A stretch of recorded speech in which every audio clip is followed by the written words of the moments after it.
قرآن مجید سورہ مبارکہ یوسف. لوگ کہتے ہیں قرآن سے ماتم دکھاؤ.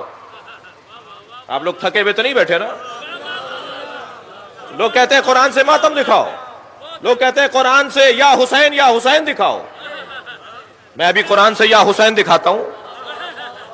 حضرت یعقوب روزانہ، ایک دن نہیں، محرم میں نہیں، 10 دن نہیں، حضرت یعقوب نے سال ہائے سال روزانہ ماتم کیا ہے. اور کس کا ماتم کیا؟ جس کے زندہ ہونے کا یقین تھا. یہ نہیں کہا، یہ نہیں کہا جائے گا کہ زندہ ہو جاوید کا ماتم نہیں کرتے ہیں. یہ حضرت یوسف زندہ ہے نا. حضرت یعقوب کیا کہہ رہے ہیں؟ حضرت یعقوب روزانہ ایک ہاتھ زانو پر مارتے تھے، ایک ہاتھ سینے پر مارتے تھے، ایک ہاتھ سر پر مارتے تھے، اور سر پر، زانو پر اور سینے پر ہاتھ مارتے ہوئے کہتے تھے یا صفا علی یوسفا، جسے آپ یا حسین بولتے ہیں. قرآن کی آیت سنا رہا ہوں نا میں آپ کو. یا اسفا علی یوسفا، یا اسفا علی یوسفا، اے ہائے میرے یوسف، ہائے میرے یوسف، یا یوسف، یا یوسف. کون؟ جو ابھی زندہ ہیں، جن کے زندہ ہونے کا یقین ہے.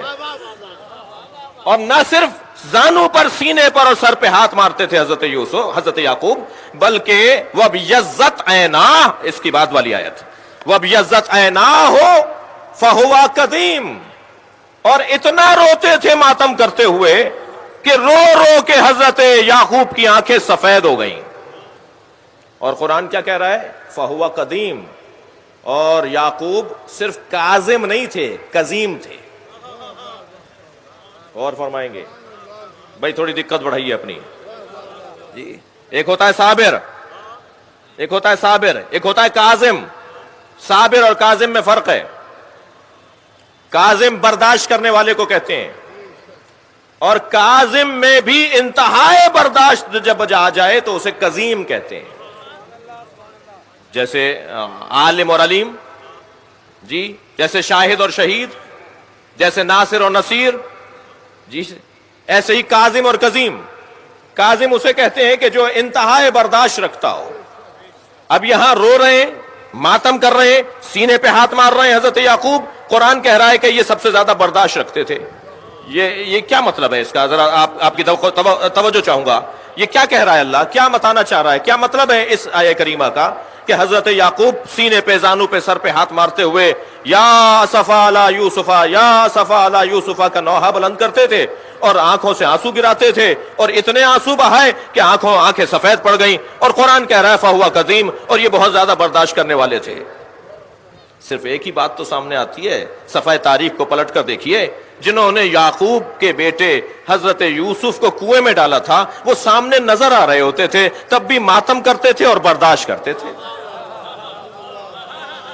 بھائی غور کریں، بہت واضح پیغام ہے قرآن مجید کا کہ عزاداروں کو کیسے زندگی گزارنی ہے. خبردار خبردار، جنہوں نے اہل بیت پہ ظلم کیا وہ سامنے آ جائیں یا ان کے چاہنے والے سامنے آ جائیں، تم اپنے ماتم سے ہاتھ نہ اٹھانا.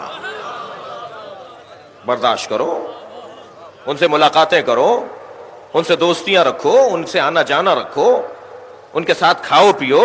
بھائی اور کتنا پیغام واضح ہوگا؟ قرآن ہمارے لیے رہنما ہے یا نہیں ہے؟ قرآن کہہ رہا ہے کہ یہ ماتم بھی کرتے تھے، روتے بھی تھے، فہو قدیم، اور برداشت بھی کرتے تھے. کس بات کو برداشت کرتے تھے؟ ان بیٹوں کو روزانہ دیکھتے تھے جنہوں نے حضرت یوسف کو کنویں میں ڈالا تھا، مگر اپنے بیٹوں کو اپنے گھر سے نہیں نکالا. ہماری بزرگ خواتین نے، ہماری بواؤں نے، ہماری بزرگ عورتوں نے ہمیں گھر سے اتحاد بین المسلمین کا پیغام دیا ہے. اٹھتے بیٹھتے کہا ہے کہ یہ بڑے بھائی ہیں جی. اذان آتی ہے 8 منٹ پہلے تو بڑی بوڑھیاں کہتی تھی بچیوں سے کہ ذرا سر پہ دوپٹہ رکھ لو، بڑے بھائیوں کی اذان ہو رہی ہے. تو ہم تو کوئی ہمیں دیکھ تھوڑی رہا ہوتا تھا، ہمارے بڑوں نے ہمیں سکھایا ہے کہ بڑا بھائی ہے. یہ اور بات ہے کہ بڑے بھائیوں نے ہی حضرت یوسف کو کنویں میں ڈالا تھا. صلوات پڑھ لیں ذرا محمد و آل محمد.